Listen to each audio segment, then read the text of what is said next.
Bonjour, aujourd'hui on va s'intéresser à un organe dont on parle peu, et pourtant, il est absolument essentiel, le côlon.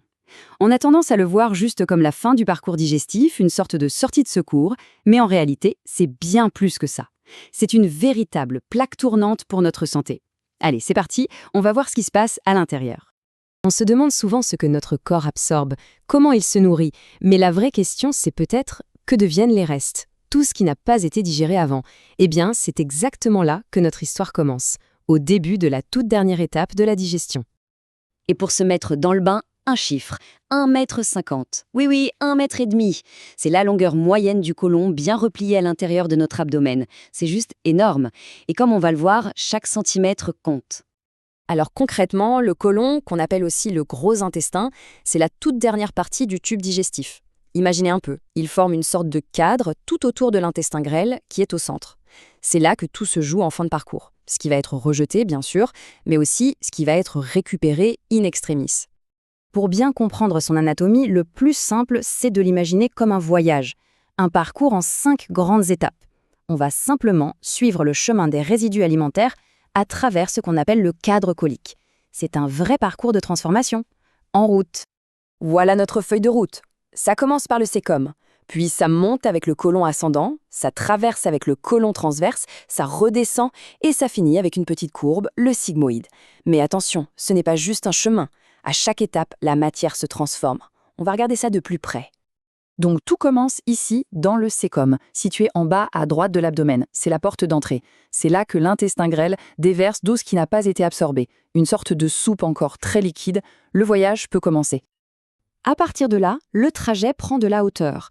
Le côlon ascendant, comme son nom indique, remonte tout le long du côté droit du ventre. Et ce n'est pas qu'un simple déplacement. C'est là que le gros du travail d'absorption de l'eau et des minéraux commence. La matière commence déjà à changer de texture. Arrivé tout en haut, juste sous les côtes, hop, virage à gauche. C'est le début de la plus longue étape, la traversée de l'abdomen, avec le côlon transverse. Pendant ce long chemin, le processus de déshydratation s'accélère. On continue de pomper l'eau pour solidifier la matière. Une fois la traversée finie, on entame la dernière ligne droite, enfin, la descente. Le côlon descendant longe le côté gauche en miroir parfait du côlon ascendant. À ce stade, ce qui était une soupe liquide est devenu une pâte bien plus compacte. Le produit final est presque prêt.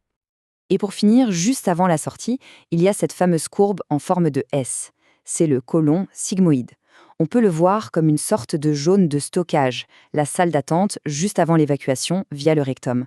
Voilà, le parcours anatomique est terminé. La boucle est bouclée. Ok, maintenant qu'on a vu le plan du bâtiment, on va aller voir ce qui se passe à l'intérieur.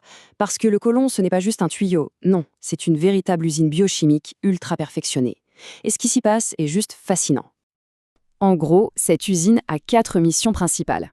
La première, on l'a vu, c'est absorber l'eau et les électrolytes pour solidifier les déchets.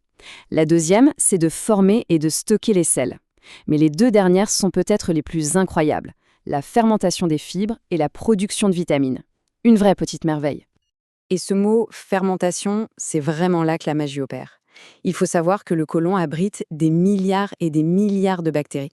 Plus de bactéries que de cellules dans tout notre corps, c'est fou. Et toute cette flore intestinale, elle se nourrit des fibres qu'on ne peut pas digérer. En retour, en cadeau, elle nous fabrique des composés essentiels, comme la vitamine K. C'est un vrai partenariat. Cette flore intestinale, on l'appelle aussi le microbiote. Et il faut bien comprendre que ce n'est pas juste un locataire. Non, c'est un partenaire de vie.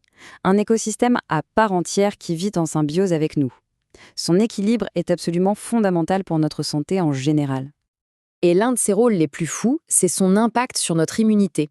En fait, cette communauté de microbes, c'est un peu le centre d'entraînement de notre système immunitaire.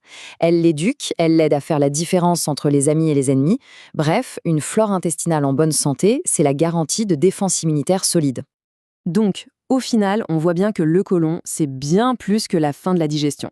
C'est un organe aux multiples facettes, un véritable héros de l'ombre qui travaille 24 heures sur 24 pour maintenir notre équilibre. Cette phrase, elle résume tout à la perfection.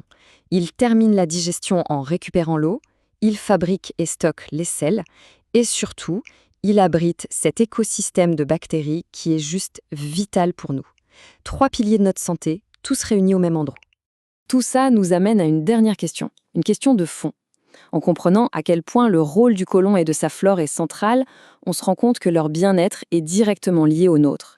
Et si, finalement, prendre soin de cet organe si discret, c'était l'une des clés les plus importantes pour notre santé globale? C'est une idée qui mérite qu'on y réfléchisse. Merci d'avoir suivi cette petite exploration et à très bientôt.